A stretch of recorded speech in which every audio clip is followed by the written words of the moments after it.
That's right. Let's. It's been on my mind for a while, but Fnatic is my bad, and I'll tell you why. It's simple. When was the last good placement from Fnatic? By the way, let's preface this. Fnatic, one of the most storied organizations in Counter-Strike history. Yeah. Talking about from 2006 when they had Karn, they had DS, and then they pick up this guy called, what's his name, Forest? And then later on, they pick up this guy called Getried. Best team for a couple of years. 2009, best team of the year. 2010, when Navi came out, the only team who could go up against Markov and company. Incredible legacy organization. Then they lose Forest and Getried. They still make a team. They pick up Exist out of nowhere. Like, what the fuck? They win shit. Still remain relevant. The final great 1.6 team before 1.6 kind of disappeared, right? CSGO comes about. They fluke a major win. Fuck it. You deserve the win. You got the win. NIP showed. Fair enough. Then for the next one, they lose. What do they do? This all-off Crims guy looks really good. Let's pick them up. Pick them up. The first proper legacy, apart from NIP and 87-0 and all that bullshit, they actually had a moment where it's like, this team is just unbeatable. Like, literally unbeatable. The only other streak any other team went on was Astralis, right? And then you could see the decline happen, but they never really made any changes. Kept recycling the same old shit, same old shit. The last real legitimate placing from Fnatic as an organization was 2020 Kata when they placed in the semifinals. That was Crims. I think Flusher was there. J-Dubs was there. All of it left by then. A young Brolan was there, if memory serves me right. Okay, yeah. They haven't won or done fuck all since then. This is one of the most storied organizations. Now, if we're going to compare it to other organizations, look at Na'Vi. Look at where they are. Sure. We're talking about it's such a shocker they haven't made it. And ever since the switch over to this international lineup situation, by the way, nothing wrong with that. So many teams have made it work, right? Absolutely nothing wrong with that. It's just been mediocre signings after mediocre signings. And now, I'm not pinning any blame on the players, by the way. Nothing against them. You get asked to play with Fnatic, good for you. Get that bread, right? Go for it.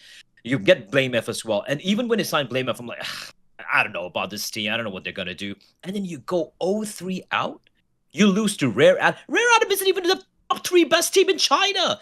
Like, Tai Lu is better than Rare Adam, bro. Sure. Tai Lu, even without an IGL right now. You get 0-3 and you lose to them. You lose to Wildcard. Like, and you're okay with that? Also, as an organization, not a single fucking tweet when they got knocked out. So where do your priorities lie as an organization, right? The only tweet they made was, oh, we got stickers. What about the fans who actually care about this team? Who care about the players? Who care about whoever you have on the team? Nothing from them. What else do I have? Yeah, the lineup changes have been absolutely mediocre for such a long time. I don't know how Kita is still there coaching when you have 0 results to show for, like any relevant results to show for so far. And then even the manager as well, Samuelson, he's been there forever. So now my question is to Karn as a CGO, you know, someone who's been storied career himself. He's the guy who's the face of Fnatic. I'm asking the management as well. What do you guys plan to do? Because Karn did put up a video recently, but it just seemed like corporate speak to me, where he's like, "Yeah, changes are coming." I'm like, "What changes?" So you're going to replace Body with another like mediocre IGL? Like where is the? I haven't seen anything of them where they trying to mix things up, shake something up, right? Make me surprised. Like, look at the Johnny Speeds team with some of the Swedish teams. You're famously a Swedish company. Why do you give them a shot with them, right? Why are you recycling has-beens or players who are playing in roles they really shouldn't be going for, right? If you're vying to be something relevant, if you say you're just content being a tier 2 team, so be it. At least let me know that, because when I see Fnatic, the black and orange, I still think of greatness, which these guys once had.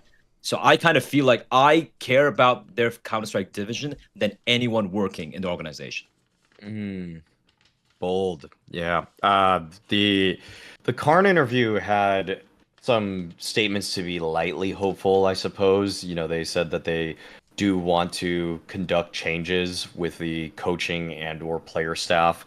So at least they're probably going to do something. I think the way that Karn conducted it, actually, I liked it better than Threat from NIP saying that he's waiting until 2025 to be competitive. Like that is a joke of a statement. Well, that's also one of those ones where these guys are going to learn politics. Like that's when you've just created the soundbite. That's the headline that'll bury you. You know what I mean? Like that line, because then people are going to hear that without ever getting the context. It makes it sound like you're saying I'm writing off this year, doesn't it? Even though that's probably not what he meant. But I know what you mean. Like they've always got to be careful how they say these things. Yes, for the ramp up to take that long when NIP itself, like the people that they're picking from for players are people that actually played in decent teams from time to time. They had, I look at the moves that NIP did, and I just think that they made. If I had to actually guess, I would imagine that NIP spent more money on a lot of their moves, getting Isaac from Gamer Legion, getting Alex from Movistar, they got Wrinkle from Bait. And then for Fnatic, the only real ones that they did that I really noticed, I guess they got Knock from Unpaid. I'm going to guess they probably had to pay something for Blame F, maybe. Maybe there's a buyout there. So that's the only one that I imagine. Knock is on loan right now, right? I think it's on loan. Could be something like that. Who knows how that works, I think though. Unpaid, yeah. God knows, yeah. Well, if he's from Unpaid, quote unquote, then did they even who knows? Have to? Yeah. Okay, so either way, I feel like they just have been more low key. He is technically on loan from Bleed, but it's a team that do they even own him? Exactly. They probably have to say that just in case Bleed claims he is under contract and he has to go to court or something. So yeah, probably something like that. Yeah. All right. So either way, I look at both of those teams and I'm incredibly disappointed in how the organizations have fallen so badly.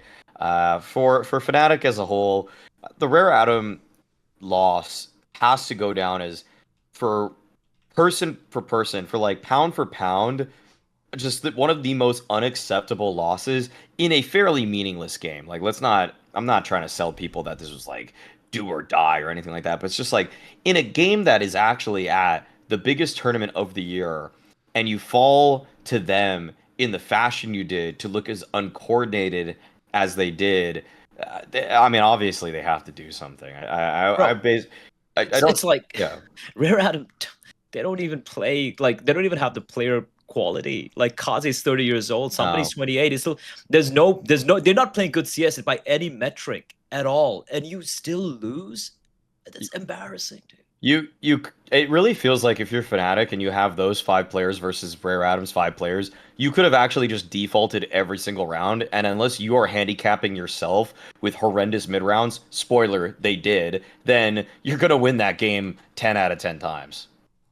Okay, what's interesting is I'm glad actually Blair went first on that one, because that way he could do the vitriolic side. Because I'll say, I don't think anything he said was incorrect. I think the historical framing's correct. Actually, that is one of the problems Fnatic has. By the way, it's the same problem in a way Complexity has, which is nobody is willing, partly because of Elite as well, it's a bit like the Blame scenario on Fnatic, no one's willing to say Call is what Call actually, if you don't know, by the way, I'll give you the black pill on Complexity. They're not trying to be FaZe Clan. They don't even think they are. If anything, they're NA FlyQuest. They're just hey, do you want an NA team to cheer for? Here's an NA team, the cool guys, maybe they can make it. It's a fucking kids movie. Or if they pull together and do the Flying Ducks Mighty V, maybe they get an upset. Wow, they got top 4, cool.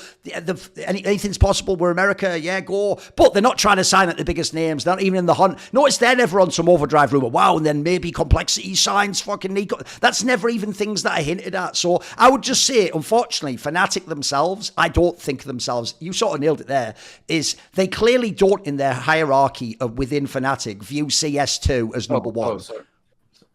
Just mute the mic a sec. Oh, yeah, my bad. But so the problem is, obviously in the modern day, League of Legends is clearly much more important to them. I'd imagine there's even other, by the way, Valorant, they were one of the best in the world.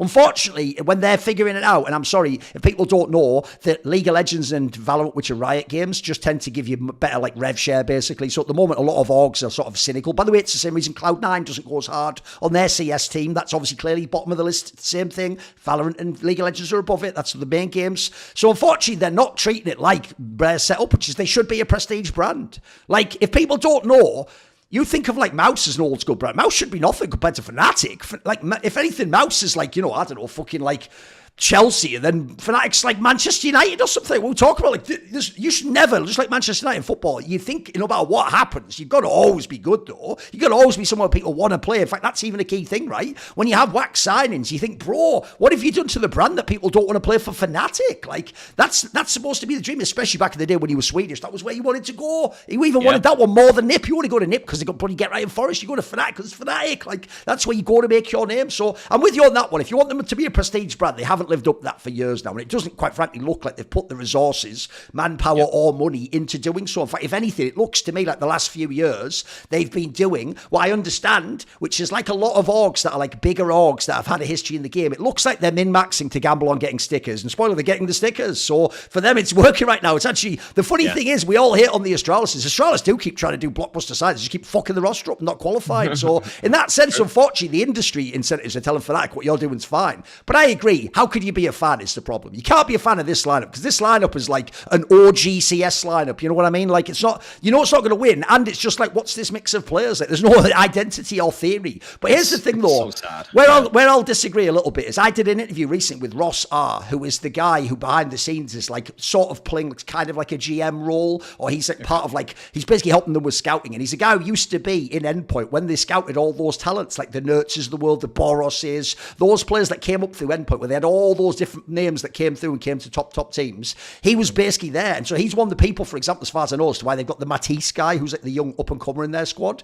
So crucially, he does seem to be someone who's got a Cassad approach, where he's not going to wipe the deck like people want, to start with nothing. He's just going to, piece by piece, ship of Theseus this team to a better squad. So I would say, if you just look at the last year, he has done that. Like, they've gotten Blame F in. By the way, Blame F is mega. He's overqualified to be there. The Matisse guy, actually, it's sad. If people only watched this major, he had a really bad major. He actually is pretty good. When I've seen him play like online and in like the tier 1.5 lands, he's actually a talent. Like, he actually probably will be a good player. And I actually even believe the story that they actually sort of got, a bit like Nipple Wrinkle, they got in early there before other teams were going to come for this guy. I've heard like a bunch of people think he should be like one of the better players. The problem they have is, as they're transitioning out of some of the other players, that those players just aren't good enough. Like, as you say, like Body is an IGL, he's okay, but I tell you what, it's not good enough if you want to go to the top level. Like, I do think IGL looked like one of the flaws of this team. Now, by the way, we can fix that immediately. I'll throw some names out there. Snappy's about to be available. You just mentioned him yourself. How about fucking Hampus? If Hampus is out there, he's not playing. These are people where you put them in, that could work immediately. Then I'm thinking the obvious other angle for me is AWP,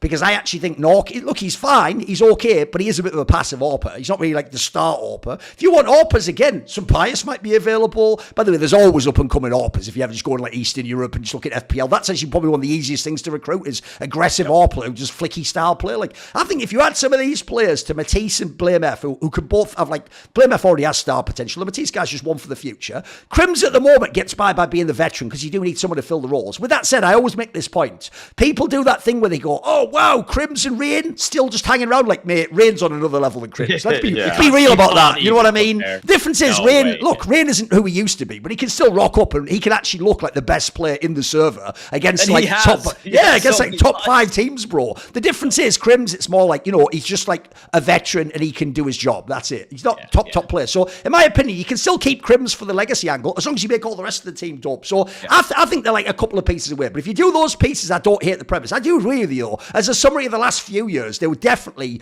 doing that thing where it looks like every 3 months you're changing direction, or who's making the choices, or who's in charge, or you bring a guy in and it's like, oh, we're building around him. It's like, nah, we'll just get someone better. It's like they were doing a really weird angle with what they were doing in the squad before. And I agree, it might have made business sense, but it was terrible to watch. Like, it made you not be a fan, unfortunately. I think that's gonna be my final thought as well. It's the fact that I don't hate them. I don't hate them because they have a couple of. No, it sounds like you want them to be good. Yeah. I want him to be good, and that's where my anger comes, because you have a couple of good pieces.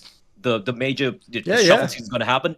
Really apply yourselves. You can build something solid out of this. Yeah, that's it. Yes. In fact, by the way, as a general rule, if a lot of teams really are just going to ignore all those players benched in Falcons, this is the sort of team you should pick some of them up, mate. You could probably like remake these guys. Like a Madden person probably good for this team too. Like, there's a bunch of those players could be way better in a squad like this. Because the key thing is, remember, what they didn't have in Falcons was a Blame F. You've got that already. That's what normally, none of these teams have that normally. So when you've got that player, you can build around that piece. I'm with you. See more cool, funny, interesting clips based on topics from my content? Well, subscribe to this channel then, or, you know, be a pleb and don't.